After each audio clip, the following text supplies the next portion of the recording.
The relic's price. Alright, let me tell you about the night I dug up a curse in the middle of nowhere. It started with a blowout at the ruins, something about a moonlit explosion and a relic that didn't want to be found.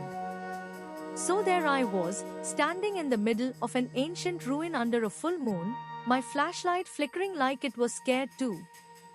The others had already left, muttering something about bad vibes and not wanting to stick around for whatever was coming next.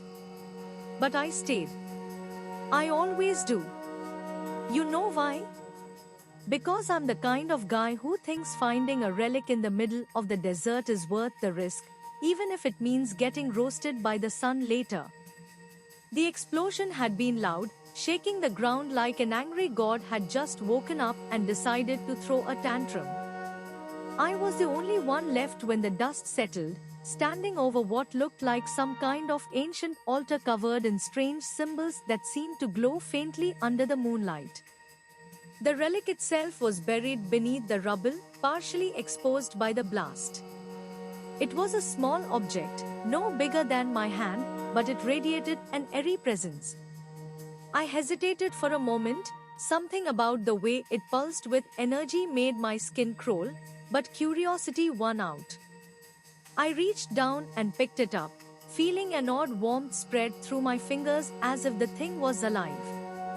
The moment I touched it, everything changed. A surge of energy shot through me, and suddenly I could see things that weren't meant to be seen, shadows moving in the corners of my vision, whispers echoing from the depths of the ruin like ghosts were trying to tell me something important. My heart raced as I stumbled backward, clutching the relic with trembling hands. The others had warned me about this place, about the dangers that lurked within its crumbling walls and the secrets it held. But they hadn't told me what would happen if I actually touched something that wasn't supposed to be disturbed. I should have listened. I should have turned back when the first whisper reached my ears. Instead, I was standing there, watching as the ground beneath me began to crack and shift, revealing more of the ruin's secrets. The relic had awakened something.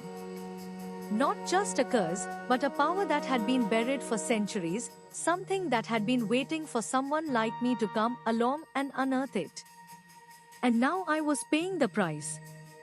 My body felt heavier with each passing second, as if the weight of the world had settled on my shoulders.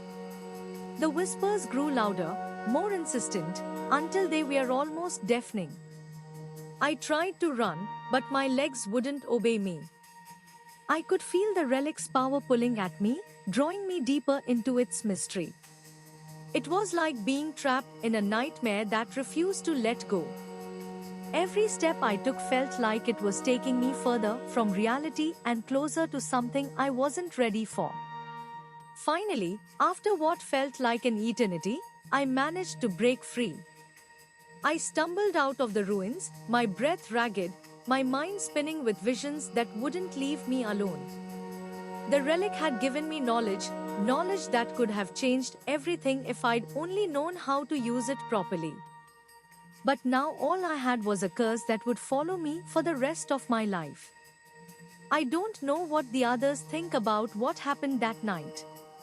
Some might say I was crazy to stay behind, but they were wrong. I wasn't crazy, I just made a mistake. A big one. One that taught me never to mess with things that weren't meant to be disturbed again. The relic still sits in my possession, hidden away where no one can find it. It's a reminder of what happened that night, a lesson learned the hard way. And every time I look at it, I remember the price I paid for touching something that wasn't meant to be found. So if you ever find yourself standing over an ancient relic in the middle of nowhere under a full moon, think twice before reaching out. Because sometimes, the things we uncover can cost us more than we are willing to pay.